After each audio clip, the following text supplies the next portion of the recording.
श्री नैना देवी में कांग्रेस पार्टी ने महिला सम्मेलन का आयोजन किया, जिसमें पार्टी के राष्ट्रीय प्रवक्ता अलका लांबा विशेष रूप से उपस्थित हुई। उनके अलावा कांग्रेस के सह प्रभारी गुरकीरत कोटली भी विशेष रूप से मौजूद रहे। इस सम्मेलन का आयोजन पूर्व मंत्री एवं विधायक ठाकुर रामलाल ने किया था।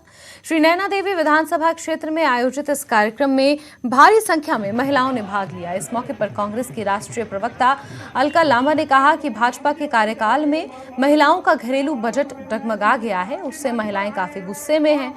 हिमाचल प्रदेश की जनता आम आदमी पार्टी के भी प्रलोभन में नहीं आने वाली और कांग्रेस फिर से हिमाचल प्रदेश में अपनी सरकार बनाएगी।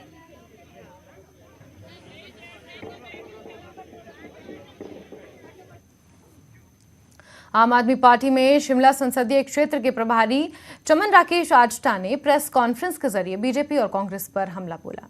चमन राकेश ने कहा कि आम आदमी पार्टी ने भाजपा और कांग्रेस को शिक्षा, रोजगार और स्वास्थ्य पर चर्चा करने के लिए मजबूर कर दिया है। उन्होंने कहा कि आम आदमी पार्टी ने हिमाचल प्रदेश की जनता को गारंटियां दी हैं और उसे हर हाल में आम आदमी पार्टी पूरा करेगी।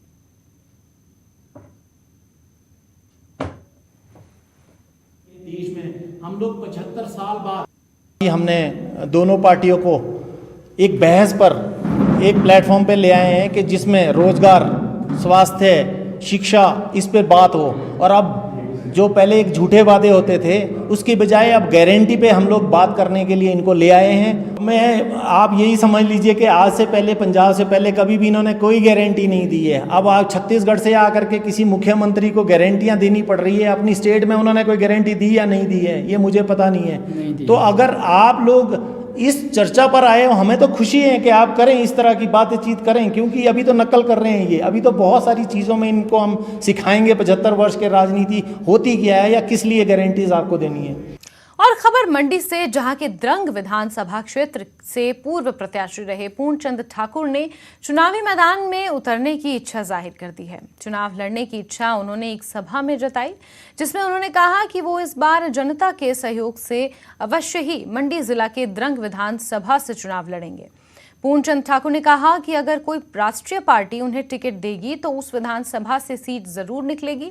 यहां अपने संबोधन में उन्होंने बिना नाम लिए पूर्व मंत्री कौल सिंह ठाकुर और मौजूदा भाजपा विधायक जवाहर ठाकुर पर भी जमकर हमला बोला।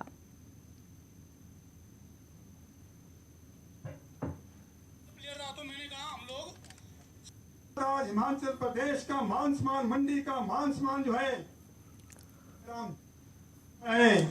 मंडी जिला को ठाकुर जयराम जी के रूप में मुख्यमंत्री हमें 72 वर्षों के बाद मिला हुआ है।